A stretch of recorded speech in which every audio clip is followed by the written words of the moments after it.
O nosso espírito testifica com No nosso espírito que somos filhos de Deus. Amém. Irmãos, o apóstolo Paulo, ele está doutrinando a igreja em Roma, e ele faz por meio de carta.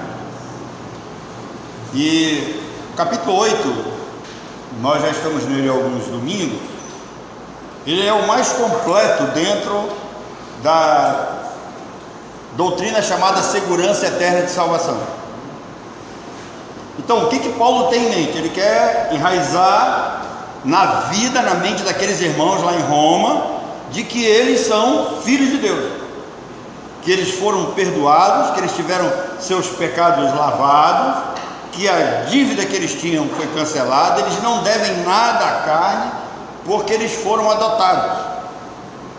Então, quando Paulo usa essa analogia da adoção, ele está falando para um grupo de pessoas que tinham consciência do que era a adoção em Roma, como isso funcionava, e é o que nós vamos ver hoje. E o objetivo de Paulo é trazer à mente desses irmãos a segurança da salvação. Tanto é que ele diz: olha, vocês não devem mais viver atemorizados. E nós vamos ver o que é isso. Mas olha só, no verso 15 de Romanos 8, Paulo, apóstolo, ele volta ao tema da adoção. Esse tema ele já havia abordado antes, e agora ele volta e diz que o Espírito Santo gera na mente humana o desejo e o compromisso de negar a natureza pecaminosa. Tá? O que acontece aqui? Nós vamos ter que pensar a nossa vida antes e agora como crentes. Antes, o homem natural não entende, não percebe, não compreende nada das coisas espirituais, porque elas são entendidas espiritualmente. Isso significa que se o homem não tem o Espírito de Deus, esse tal não é dele, como diz Paulo aqui em Romanos 8, no verso 9, e esse também não compreende nada. E por que isso? Aí Paulo explica isso em Efésios: porque esses homens estão mortos nos vossos delitos e pecados deles. Então, nós vamos pensar duas coisas aqui. Primeiro, o homem natural, morto, separado de Deus, impossibilitado de ir até Cristo. E aí, quando ele descobre esse estado, ele fica atemorizado. Hebreus capítulo 2, nos versos 14, 15 a 16, o escritor vai falar a mesma coisa. O ímpio, ele vive atemorizado. Quando ele descobre da situação dele, ele vive atemorizado. Imagina morrer e ir para o inferno. Então, uma pessoa que tem uma sã consciência, racionalidade, claro, mediante a atuação do Espírito Santo, ele passa a pensar nisso. E aí Paulo diz: olha, quando vocês antigamente não conheciam a Cristo, vocês estavam mortos nos vossos delitos e pecados. O Espírito Santo operou em vocês a regeneração, quer dizer, fez vocês nascerem de novo, vocês foram gerados de novo. E agora que vocês são gerados de novo, o Espírito Santo age na mente de vocês, criando o desejo e o compromisso de negar a natureza pecaminosa e se submeter a Cristo e não a essa natureza como escravo. O que ele está dizendo? Hoje o desejo que nós temos de servir ao Senhor, de ser fiel ao Senhor, de evitar o pecado, de fugir do mal, isso é uma operação do Espírito Santo na gente, chamada santificação progressiva. E aqui também tem um segredo, que é diferente da nossa situação anterior. Antes, nós não tínhamos vontade alguma, porque estávamos mortos nos nossos delitos e pecados. Agora, nascidos de novo, esse crente tem vontade. Isso é gerado pelo Espírito Santo e ele trabalha conjuntamente com o Espírito Santo. O Espírito Santo gera esse desejo, esse compromisso na nossa mente. E ao mesmo tempo que ele gera isso na nossa mente, nós sentimos o desejo de querer sermos mais fiéis a Deus e aprendermos mais do Senhor. Então, essa questão de escravidão do pecado, Paulo está dizendo que isso é coisa do passado. O crente, ele foi gerado de novo, ele não tem mais que viver atemorizado. esse crente, ele foi selado pelo Espírito Santo, ele é habitado pelo Espírito, ele é guiado pelo Espírito, por ele ser um filho adotado. Ele foi adotado na família de Deus. E aí nós precisamos entender o que significa ser adotado. Por que Paulo está usando essa ilustração? Ele está escrevendo para a igreja lá em Roma, né? E aí esses irmãos, eles tinham na cultura romana todo esse conceito de adoção. Eles tinham, tá? Ser adotado na cultura romana era algo especial, significava ser definitivamente escolhido e amado.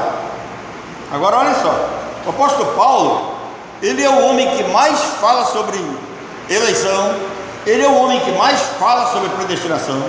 E o apóstolo Pedro, lá na sua segunda carta, né, a partir do verso 13 em diante, ele vai dizer que Paulo recebeu de Deus uma capacitação a mais para poder falar desses assuntos. É como se ele dissesse assim: olha, Paulo recebeu uma revelação especial, ele recebeu de Deus, e ele fala desses assuntos com propriedade em todas as suas cartas. É como se ele dissesse que os outros apóstolos não tivessem a desenvoltura e a profundidade que Paulo tem para falar desses assuntos. Então, o apóstolo Paulo está querendo falar disso, ele está querendo dar essa segurança de salvação. E por que ele trata por que ele trata desse assunto? Por que ele mostra dessa maneira? Para não vivermos mais atemorizados, como vivem alguns aí, que se o cara cometer um pecadinho, um escorregão, uma queda, o cara perde a salvação. Paulo diz nada disso. Vocês foram escolhidos, vocês foram chamados, vocês foram selados, vocês foram regenerados, o Espírito Santo habita em vocês, ele confirma no interior de vocês que vocês são filhos de Deus e vocês foram adotados. Aí, por que Paulo usa esse adotado? Porque os romanos tinham uma consciência totalmente diferente do que era ser adotado. Em Roma, ser adotado significava definitivamente ser escolhido e amado. O filho adotado não seria jamais substituído, não seria jamais rejeitado ou abandonado. O que é interessante é que o filho biológico, ele poderia ser rejeitado. Na cultura romana antiga, quando uma criança nascia com algum tipo de deficiência, nascia alguma criança especial, o pai voltava as costas para essa criança e abandonava a criança. Alguns eram deixados à própria sorte aí para morrer, mas o adotado não. Então o que Paulo está dizendo para os romanos? Preste atenção, essa escolha de Deus, ela é a mesma coisa que ser adotado na cultura romana. No momento que Deus escolhe, no momento que Deus sela com o seu Espírito, ele não volta atrás, ele não abandona, ele não rejeita, ele continua amando. E aí Paulo, nos versículos anteriores, ele diz uma coisa que é fundamental para a gente compreender essa questão da segurança eterna de salvação. Ele diz: ainda que o homem exterior se corrompa, o interior se renova. Por que esse interior se renova? O que significa se renovar? O homem exterior cai, peca, é falho, mas o interior, que é selado pelo Espírito Santo, ele trabalha para que as coisas voltem ao normal. Tá? É nesse sentido. Então, o filho biológico, né, ele poderia ser rejeitado, mas o adotado jamais, porque o adotado era o filho da escolha, é o que nós chamamos hoje de filho do coração. O pai romano não tinha como voltar atrás, um filho adotado era para sempre. E isso faz toda a diferença na nossa salvação. É isso que Paulo quer dizer para eles: Deus escolheu vocês, então vocês foram escolhidos para sempre, vocês não vão voltar atrás. E preste atenção que Paulo está no capítulo 8, ele está preparando os irmãos aqui para no capítulo 9 ele entrar na questão da predestinação. Ele vai falar primeiro de eleição a partir do verso 11, né? E aí ele entra na predestinação. Ele está trabalhando aqui esses irmãos para eles entenderem que lá na frente vai haver vasos de honra, né? E vasos de misericórdia e vasos de ira. Então ele está preparando esses irmãos. Quando ele entrar com esse assunto, esses irmãos vão entender que eles são vasos de misericórdia, porque eles estavam mortos nos seus delitos e pecados, e Deus os escolheu e os adotou. E aí eles não têm mais como viver atemorizados, porque uma vez escolhidos e selados, né, Deus não volta atrás. Agora, isso não dá o direito de a gente viver do jeito que o inimigo gosta, né? Mas isso é uma resposta a alguns pentecostais e arminianos que acreditam na perda da salvação. E quem acredita na perda da salvação não conhece a doutrina da adoção que Paulo está falando aqui, baseado na adoção romana. Tá? Deus jamais voltará atrás, Deus jamais vai rejeitar algum filho seu. Interessante que no Antigo Testamento, Deus falando para Israel, ele chama a atenção do seu povo dizendo assim: olha, será que a mãe esquece que tem que dar o peito para o filho? A mãe verdadeira, ela esquece? Não. Então, presta atenção que eu estou falando de mãe verdadeira, porque hoje em dia tem umas mães aí, né? Eu vou te contar, viu? Tá? Mas a mãe verdadeira que ama seu filho, ela sabe da sua obrigação. E aí Deus diz para Israel: então, se a mãe não esquece do seu filho, eu também não vou esquecer de vocês. Se a mãe cuida do filho, eu vou cuidar de vocês. Se a mãe ama o filho, eu também amo vocês. Então tudo isso é para falar contra essa chamada ideia da perda da salvação, porque quem crê nisso desconhece a doutrina da adoção.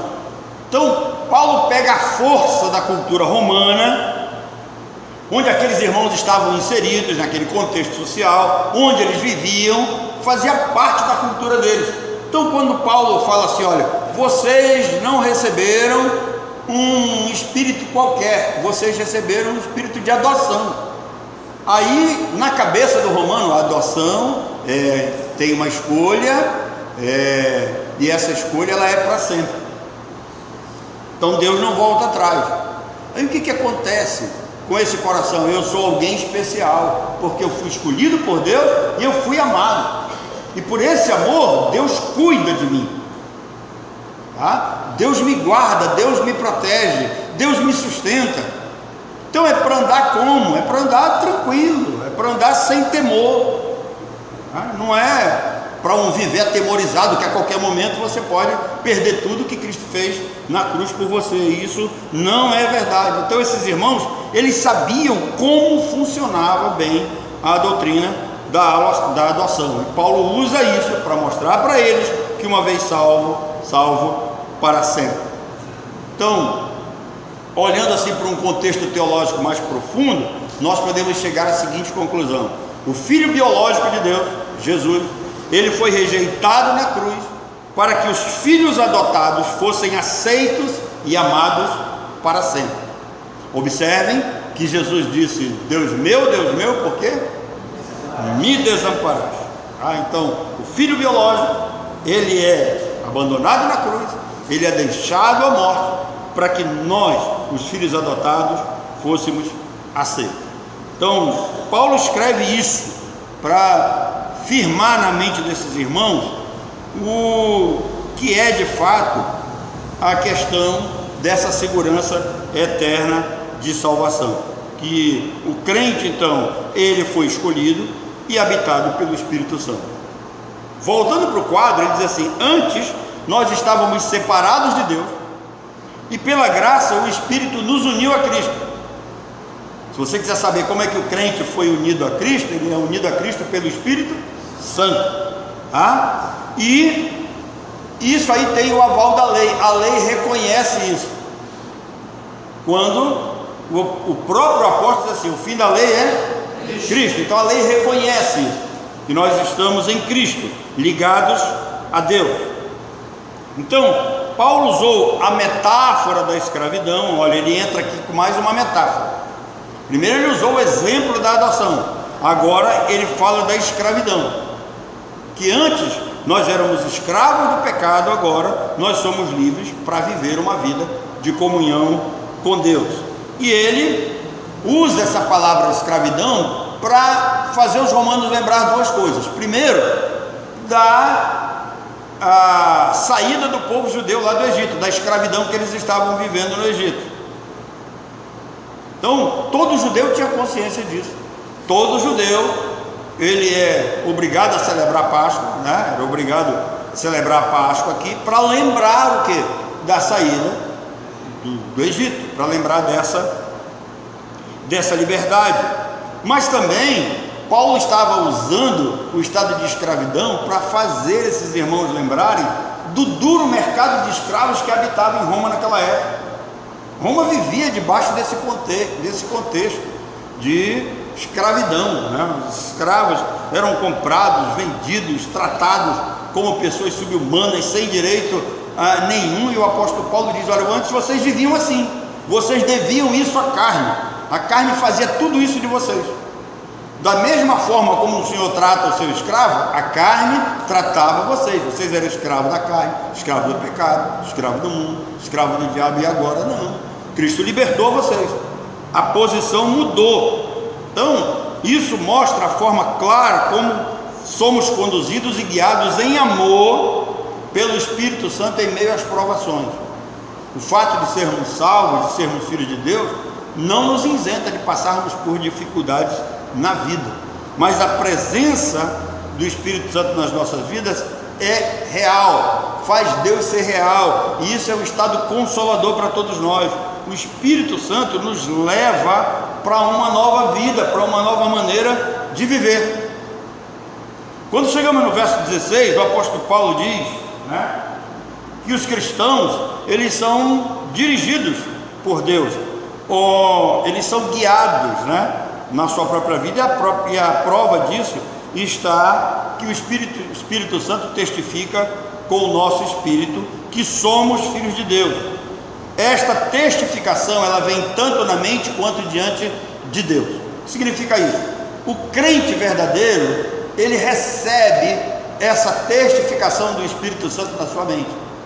É comum, quando nós cometemos algum tipo de erro, nós ficarmos tristes, constrangidos, e aqui a gente precisa entender a questão do perdão, que é didático, né?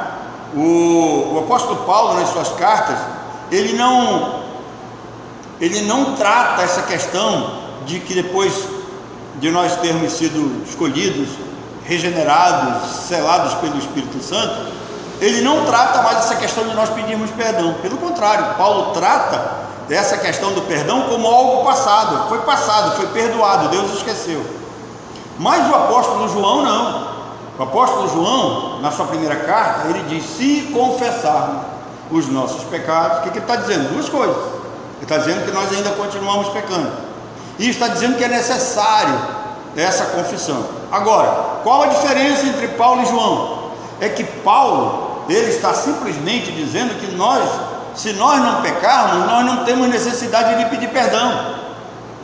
E aí João diz: olha, mas se nós pecarmos, pode pedir perdão. Qual é a diferença aqui? É que Paulo está dizendo que o perdão anterior, né, era para remissão dos pecados, era para salvação. Nós pedimos o perdão de Deus dos nossos pecados, Deus nos perdoou em Cristo, acabou, foi cancelada a dívida. Mas mesmo assim ainda há tropeços, escorregões, nós podemos pecar. Se nós pecarmos, aí entra João, complementando o pensamento de Paulo. Ele diz que esse pedido de perdão é para reatar a nossa comunhão com Deus, porque escrevendo ao povo de Israel, o pecado, ele faz separação. Irmãos, essa separação não significa rompimento da graça. Observe que o Espírito Santo, ele pode ser entristecido, Deus também, ele se entristece com os nossos pecados, com as nossas ações, mas não significa que ele vai nos abandonar, não significa que ele rejeitou essa filiação, não, por causa da doutrina da adoção. Então, à medida que nós confessamos o nosso pecado, pedimos perdão, é para a gente reatar a relação com Deus, é para voltar à normalidade, é para voltar a viver com alegria, é para tirar esse peso da consciência, é para tirar essa tristeza do coração. Então, quando nós fazemos isso, o Espírito Santo vem na nossa mente e diz: olha, agora fica tranquilo, você já foi perdoado, você já confessou, viva a sua vida normal, e aí você se sente feliz, seguro por ter feito isso. Isso é o Espírito Santo testificando na sua mente que você é filho de Deus. Também o Espírito testifica diante de Deus. Por quê? O pecado, ele gera ira no Senhor. O salário do pecado é a morte. Então, pecou, a justiça de Deus diz assim: tem que morrer. Quando nós pecamos, a justiça de Deus exige alguma coisa. Aí vem o Espírito Santo diante de Deus e diz: não, mas esses aí já foram receberam os benefícios do sangue na cruz, eles foram escolhidos, amados e selados. Esse aí, então, o Espírito Santo testifica diante de Deus que somos filhos de Deus. Também testifica na nossa mente que somos filhos de Deus. É nesse sentido. Quando o Senhor Jesus ora ali em João 17, a oração sacerdotal, Jesus não ora pelo mundo, ele ora pelos seus. Ele diz: não é pelo mundo que eu rogo por eles. E por quê? Porque estes escolhidos é que são alvos do amor de Deus. É por eles que o Espírito Santo intercede, assim como o próprio Senhor Jesus Cristo intercede. Isso nós vamos ver mais à frente. E aí voltando aqui, é bom pensar aquela ideia que muita gente diz que todos são filhos de Deus, né? Na realidade não. Os filhos aqui, eles são adotados. Eu mostrei para vocês já Provérbios 28:9, que às vezes a gente tem mania de querer que o ímpio cante, que o ímpio participe conosco. Irmãos, ímpio tem que reconhecer que é ímpio, e ele tem que ouvir a palavra da verdade, ele tem que se arrepender, porque ele não vai ser aceito diante de Deus. Provérbios 28:9, né? Aquele que desvia o seu ouvido de ouvir a lei, até a sua oração é o quê? É abominável. Então no verso 17, Paulo mostra então essa adoção divina. Ele volta de novo esse tema, mostrando que ela é uma herança completa. Está dizendo que há um vínculo eterno entre Deus e seus filhos, a igreja como algo especial da parte de Deus. E Paulo vai mais a fundo no pensamento teológico quando ele diz que nós participamos do sofrimento de Cristo, da sua morte, da sua ressurreição e da sua glorificação. Breve nós vamos tratar isso dentro da questão do batismo, como nós participamos da morte de Cristo, como nós participamos da ressurreição dele. No verso 18, Paulo diz que as aflições do tempo presente, elas são leves comparadas com onde vir. Então tem gente que reclama do que está passando hoje, não reclame não. Tem duas coisas aqui: se você é ímpio, vem coisa pior depois. Agora, se você é crente, você vai receber alívio, você vai receber sustento, você vai ter uma vida diferente, você vai viver em gozo. Lembra do rico e Lázaro?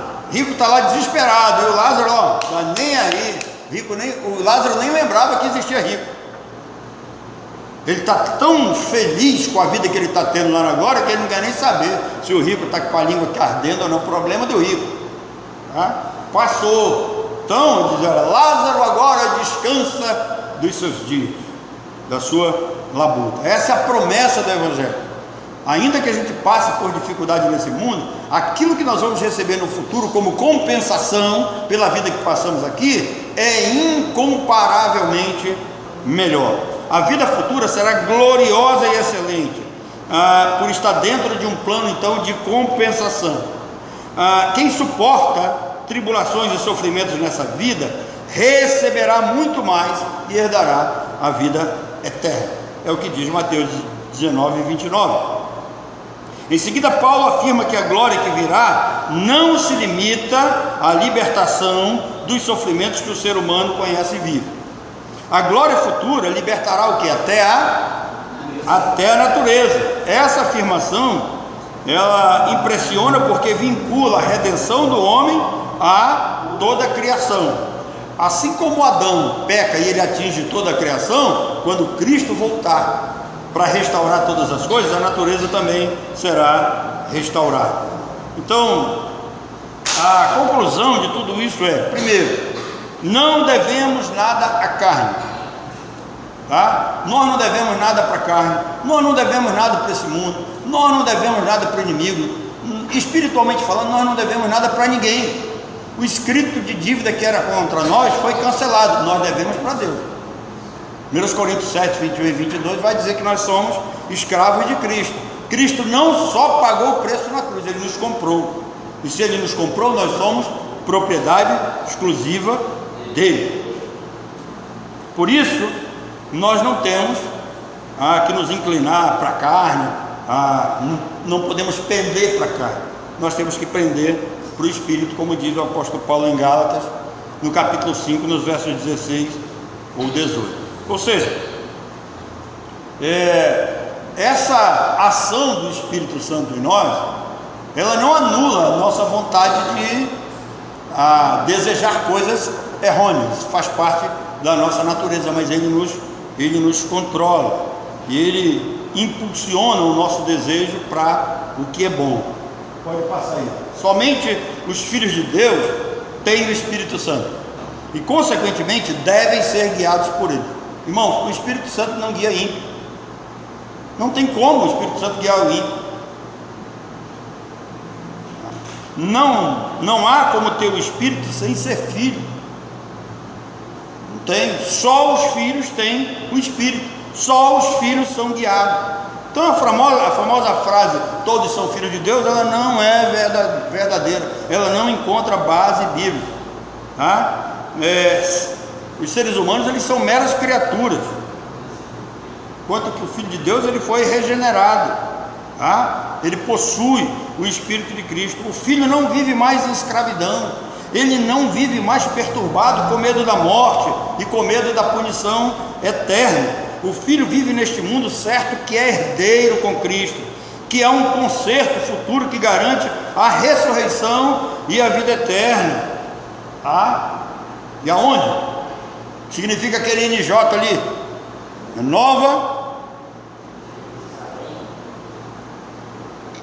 Nova Jerusalém. Paulo vai dizer: ainda que o homem exterior se corrompa, temos a consciência de que o Espírito renova a cada dia os que foram selados. Deus nos adotou, é o Espírito quem nos conduz em vida. O sofrimento atual então não se compara com a vida futura. É certo que ninguém, por mais maduro que seja, por mais que saiba o futuro glorioso revelado nas Escrituras, convive naturalmente com a dor e o sofrimento. Então, por mais que nós saibamos da nossa vida futura, por mais que nós tenhamos a certeza e a convicção de que tudo vai passar, mas nós não conseguimos conviver bem com a dor e com o sofrimento. Então, ao escrever os Romanos, Paulo tem a intenção de mostrar que a vida futura que aguarda os filhos de Deus deve nos manter conscientes de que a nossa salvação, ela não termina aqui, ela continua por toda a eternidade. Esta certeza deve fortificar o nosso ser, a nossa mente, nutrir a vida do crente que aguarda com esperança esse novo tempo. Deus transformará a dor e o sofrimento dos seus escolhidos em alívio e prazer eterno. Sofrimento em regozijo, essa bênção atingirá também a criação. A criação também será redimida. A vida cristã é a vida no Espírito. Por Ele somos guiados. Ele mantém a vida eterna em nós. Preste atenção, é o Espírito Santo quem mantém a vida eterna em nós.